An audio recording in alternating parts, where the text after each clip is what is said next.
রাধে রাধে বন্ধুরা, তোমরা ভিডিও শুরুতেই বুঝতে পেরে গেছো যে আজকে কিসের ব্লগ। আজকে একটা আবার নতুন ব্লগ নিয়ে চলে এসেছিলাম।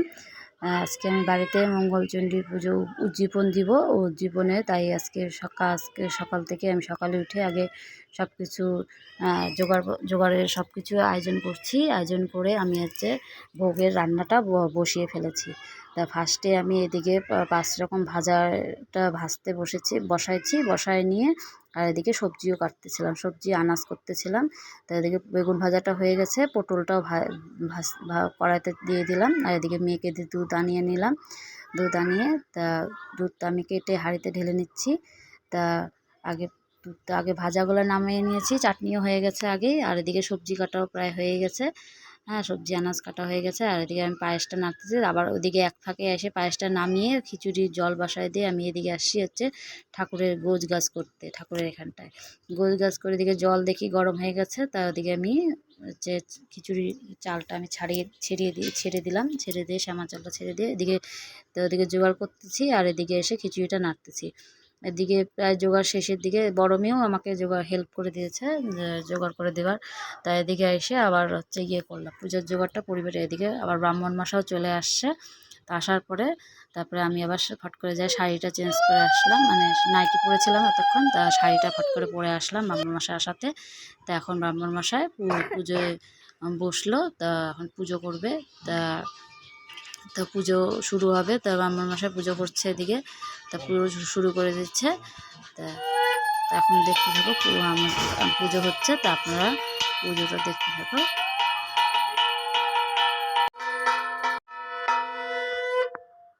ओम खरबंसूलं गणेशाय नमः एतत्सिन्दूराय गणेशाय देवताभ्यः नमः एष गणेशताभ्यः नमः एष पंचबलसहितशूलफलाय गणेशाय देवताभ्यः नमः नमो एष गणेशगणपतिभ्याय गणेशाय नमः एष फलाय गणेशाय देवताभ्यः नमः ओम नमो जवाकुसुमशङ्काशङ्कस्य महाधूतिं धन्तारिं सर्वपापघ्नपुणदस्मि दिवाकरं हि शुद्धसङ्ग्राम चण्डिकाय नमः एष नमो एष तम्बुलाय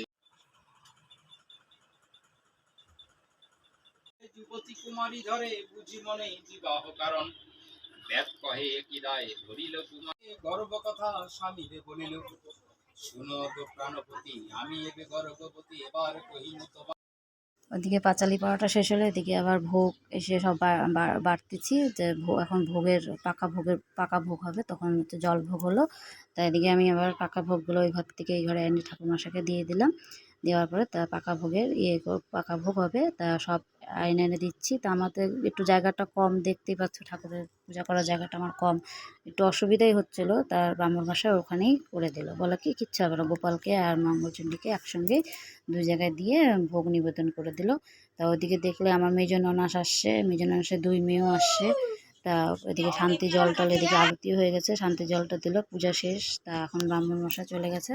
তা ভোগ দর্শন তোমরা সবাই করে নাও। তারপরে ঠাকুর ভোগ দর্শন করে নাও। এদিকে আমি আবার পাতায় পাতায় প্রসাদগুলো বাড়তেছি, যে পাড়ার মধ্যে সবাইকে দিয়ে আসবো, বাড়ি বাড়ি প্রসাদ সবাইকে অল্প অল্প করে দিয়ে আসি। তা এদিকে আমি বসে বসে বাড়তেছি। আর মেজ ননাসের ছোটো মেয়েটাকে বললাম, বাবা একটু হাতে হাতে এনে দিত ওই ঘর থেকে প্রসাদগুলো, আমি বেড়ে সবাইকে দিয়ে আসি। তাই এদিকে আমার মেয়ে আবার বলতেছে এটা মন দিদি ও আবার মারতেছে। তাই এদিকে আবার সন্ধ্যাবেলা আমার ছোটো ননদও আসলো। তা তা এখন যেহেতু সবাই চলে গেছে, তা যদি আমার ভিডিওটি ভালো লেগে থাকে লাইক কমেন্ট ও শেয়ার করবেন, একটা সাবস্ক্রাইব করে দিন আমার চ্যানেলটাকে। Good night.